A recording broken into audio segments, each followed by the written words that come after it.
notion that they're a bunch of school marms sitting back drinking tea while America does nefarious things is absurd. Iran has been preparing for 2+ decades to fight a war it doesn't want to fight, but one that it doesn't plan on losing.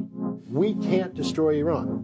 We don't, I mean, short of thermonuclear warfare, we lack the military capacity to defeat Iran. We can damage Iran, we can harm Iran, but we cannot compel their surrender. We cannot overthrow the regime. And we don't have the military force to physically occupy Iran. We simply don't have the military capacity to do anything more than maybe seize a coastal city. And even then, that's a questionable objective. So now what? Air power. You know, back when I was in the military, you've seen the movie Top Gun. Yeah. You know, hey, we were training to fight dogfights. We were training to operate in a heavy air defense saturated environment. What have we been doing for the last 20 years? Flying freely in the skies without any threat, dropping bombs on anything we want. One of the reasons why drone wars are so popular is that there's no threat to the drone. It can just loiter. Try loitering a drone. Wait a minute, we tried that over Iran, and you know what they did?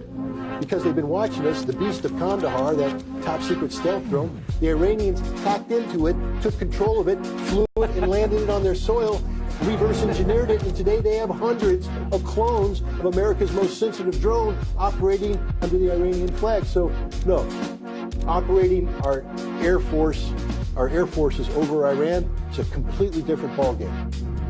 تهاجم هوایی ایالات متحده منجر به شکست نیروهای نظامی ایران نخواهد شد، چرا که آنان نه تنها از خاک ایران دفاع خواهند کرد، بلکه به نیروهای آمریکایی در خلیج فارس و همچنین اهداف نظامی و صنعتی از جمله زیرساخت‌های نفت و گاز هر کشوری که به آمریکا کمک نظامی برساند حمله خواهند کرد.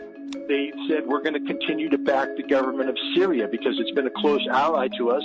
It's a secular regime that engenders stability in an otherwise destabilized region. They said that we want to have peace and stability in Afghanistan, and that can best be accomplished by getting American troops out of Afghanistan. They said that we will support the Houthi in Yemen in resisting a Saudi-led invasion of their country. You know, the Houthis didn't invade Saudi Arabia.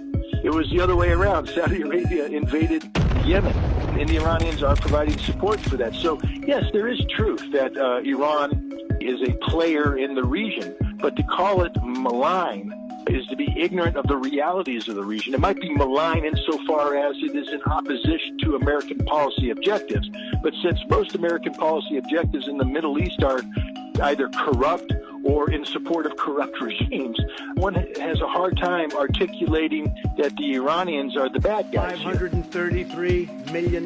Iran is a very, very, very capable nation, which has performed extraordinarily well in terms of leveraging its influence over the region and its capabilities. I think what we saw with the Houthi drone strike against Saudi oil pumping facilities, keep in mind that the drones that were used are Iranian drones, and that the Yemenis are trained by the Iranians. حملات پهپادی حوثی‌ها به ایستگاه‌های پمپاژ نفت عربستان نشان داد که همه زیرساخت‌های تولید نفت در منطقه آسیب پذیر و در معرض خطر هستند.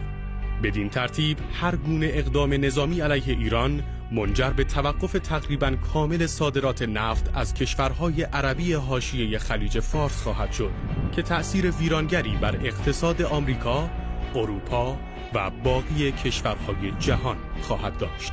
And there was a signal being sent to everybody